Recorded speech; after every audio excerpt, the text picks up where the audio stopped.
Xeyr olsaydı Peyğəmbər s.ə.v ona göstərərdi. Çünki onlar xeyrə həris idilər, bizdən də çox. Səhabələr bizdən çox xeyrə həris idi. Nəsə xeyr olsaydı onlar əməl edərdilər ona. İnsan, yəni ad gününü keçirir və nəyə sevinir? Yəni ömründən bir il keçdiyinə, ölümə yaxınlaşdığına, insan günlərdir. Əlində də şərab. Hə, günlərdir. Hər gün keçdikcə ömründən bir parça keçir.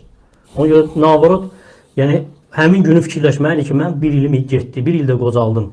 Mən nəyə hazırladım axirət üçün? Allah üçün nə etdi? Allahın huzurunda nə ilə çıxacağam? Əslinə kədər gətirməlidir bu ona, nəinki sevinç. Ki, ömrü azaldı, qısaldı və Peyğəmbər s.ə.v ümməti elə də böyük yaşa sahib deyil. Peyğəmbər s.ə.v bəyan ki, ümmətimin, yəni orta yaşı 60-70 arasıdır. Elə də, insana əksəriyyət elə yaşır. İndi daha da az, günlər getdikcə daha da azalır bəlkə də. Ona görə özünüz şahidsiniz. İndi 60-70-dən çox nadir halda insan keçir. Və elədir ki, cavanlar ölür artıq. Cavanlar ölür. Gözləyirsən qoca ölsün, görürsən ki, cavan onu qabaqladı. Ona görə insan ibrət çıxarmalıdır. Əgər yaşa da olubsa, daha da ağıllanmalıdır, müdrikləşməlidir, hikmət sahibi olmalıdır ki, ömrümdən bir ildə getdi, nə sərf etdim, nə qazandım. Ahirətə Allahın huzuruna sabah çıxanda nə deyəcəm, yəni bu ömrü nədə xərclədim. Allah qorusun.